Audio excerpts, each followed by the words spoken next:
Welcome. I am Mr. Murphy, and in this particular power standard number 18 is similar to power standard that we did in the past, where it's going to take us multiple videos to get through this single power standard.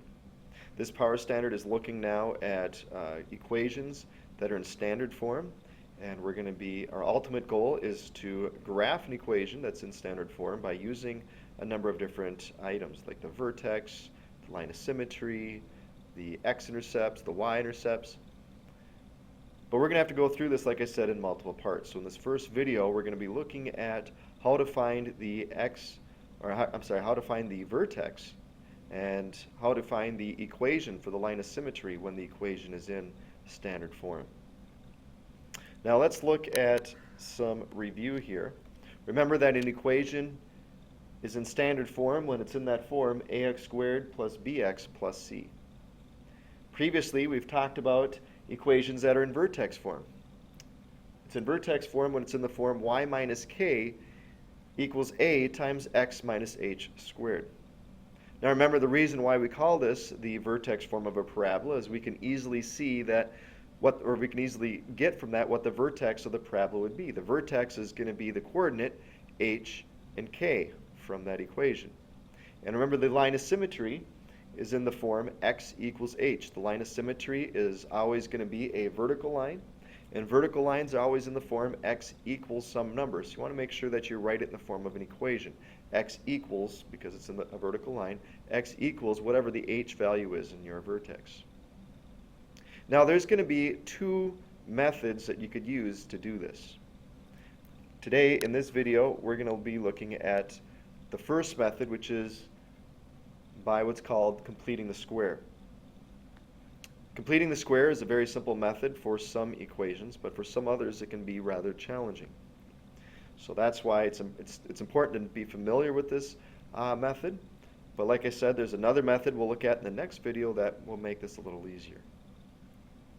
So let's look at how we would solve this equation, y equals x squared plus 8x plus 10. Remember, our goal is to figure out what the vertex form of this equation would be. That's our first step. And then from the vertex form, we're going to get what the vertex would be. So let's do that by completing the square. So to complete the square, your first step is to get the x squared plus 8x by itself. So in other words, when we complete the square, we want to get this plus 10. We want to move that to the other side of the equal sign. So I'm going to subtract 10 from both sides.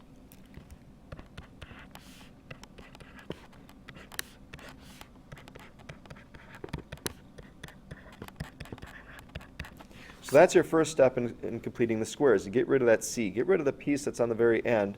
So we're just left with y minus 10 equals x squared plus 8x. Now, the completing the square is going to be the next step.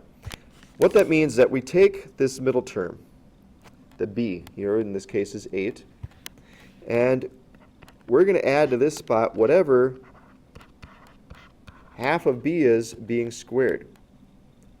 Well, half of 8 in this case, is 4, and 4 squared is 16. So what we do is we add 16. Now the thing is, this is an equation. Remember, with the equations, you can do whatever you want to an equation as long as we make sure we do the same thing to both sides of the equal sign. So I can add this 16 to the right side as long as I do the same thing to the other side.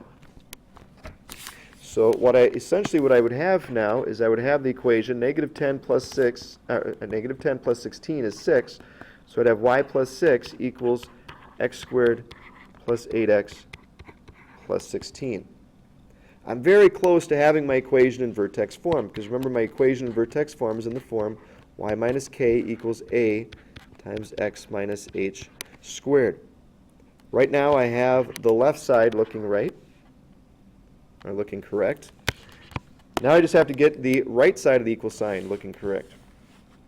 So the next step is to factor this, x squared plus 8x plus 16. A very simple way to factor this, because this is what we call a perfect square trinomial. We'll get to that in a future chapter, but an easy way to factor this is you just take the first term there, the square root of that is x. Now you could either take the square root of 16 and get 4, or maybe a better way to do this would be to take half of the middle term and you get 4 as well. So if I were to take x plus 4 and square it, using the binomial square theorem, you could see that you'd get x squared. Multiply these two together, x times 4 is 4x. Double that, you get 8x. 4 squared is 16. All I was just doing there is just showing you that if you were to expand the x plus 4 squared, you'd end up getting x squared plus 8x plus 16. So what I've done here is I've factored this down. So now I can see that I have this equation now in vertex form, so I can see that my vertex is going to be the coordinate. Remember, you take to find the h value of your vertex, you take the opposite of what happens to the x. In this case, we have a positive 4, so the opposite of that would be a negative 4. To find the k, or the y value of your vertex, you take the opposite of what happens to the y here, and the opposite of that is a negative 6. So my vertex is a coordinate negative 4, negative 6. That means my line of symmetry would just be x equals negative 4. So I have my vertex and the line of symmetry there. Let's try this one. Let's try this next one again together. This 3x squared minus 12x plus 15. Now the problem here, let's look at the difference between these two equations. This one here is in the form y equals 1x squared, just x squared. The problem comes in is anytime we have a coefficient, a number in front of the x squared, we have to get rid of that. In order to use in order to complete the square, it's always got to be, the first term always has to have a coefficient of 1.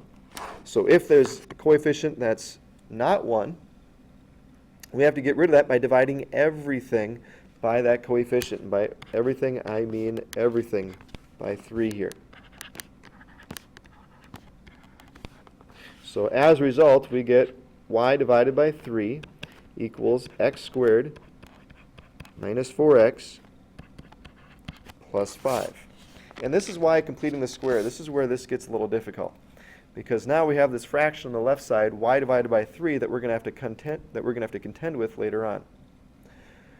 But for right now, we're going to complete the square.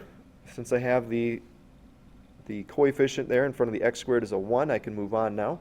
Remember, our next step is to get rid of this piece here, the plus 5. I'm going to do that by subtracting 5 on both sides. So I would have y divided by 3 minus 5 equals x squared minus 4x. Now remember, I want to figure out what goes here by taking the opposite of b. I'm sorry, taking, not the opposite of b, but taking half of b and squaring it. So in this case,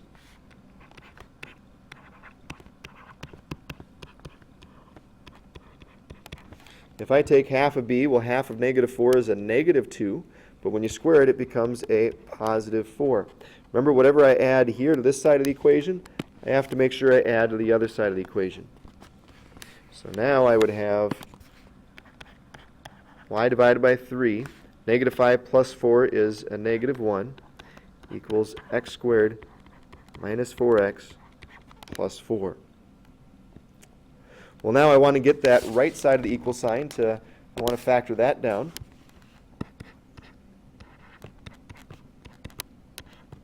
So you take the square root of x, well that's just, or square root of x squared is x. And remember I said before in the previous example that taking the square root of 4 is not necessarily the best way to do that, because if I take the square root of 4, I get a positive 2. What I like to do is I like to look at the middle term and just take half of it. Negative 4 divided by 2 would be a negative 2. So it's very important that you get this right. So the equation factored down would be x minus 2 being squared. Now if you notice, this is not in vertex form. Vertex form is y minus k equals a times x minus h being squared. This portion does not look like this portion. So I need to get that y divided by 3. I need to get rid of that divided by 3. So what I have to do is I have to multiply everything by 3. And by everything, I mean both sides of the equation. You need to multiply by 3. And when you do that, on the left side of the equation, well, 3 times the y divided by 3 just gives me y. And 3 times the 1 is going to be 3. On the right side of the equation, we're just going to leave that alone. So if you notice, that 3 that's in front there is your A in your vertex form. So now I can see that my vertex would be the coordinate. Take the opposite of what's happening to the x, so the opposite of negative 2 is a positive 2. And the opposite of what happens to the y is a positive 3. So our vertex is the coordinate there of 2, 3. And your line of symmetry would be the equation x equals 2. So you can see that when A is not 1, it's a very complicated, long, drawn-out process. And I want you to try this next one on your own, even though, again, A is not 1. You need to divide, I'll remind you here, you need to divide everything by 2 in this case to get that first term to have a coefficient of 1. So why don't you try this one on your own. So pause the video and hit play when you're ready to check your answer. Okay, so here's what you should have done. Divide everything by 2.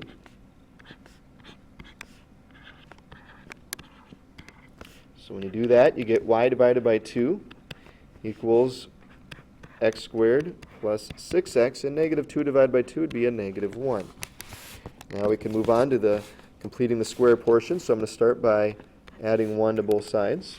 So I'd have y divided by 2 plus 1 equals x squared plus 6x. Remember, we take half that value for b and square it. Half of 6 is 3. Don't forget to square it, and you get 9. So we're going to add 9 to both sides.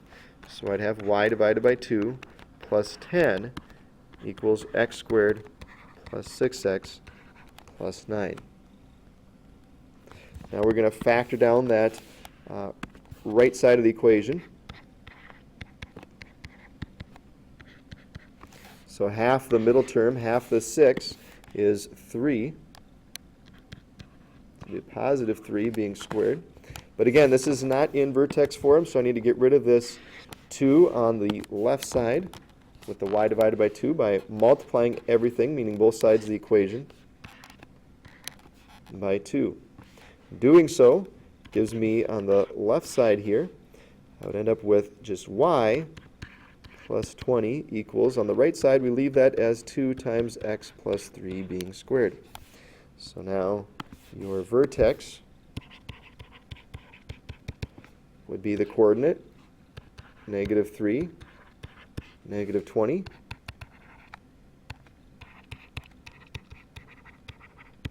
And your line of symmetry would be the equation x equals negative 3.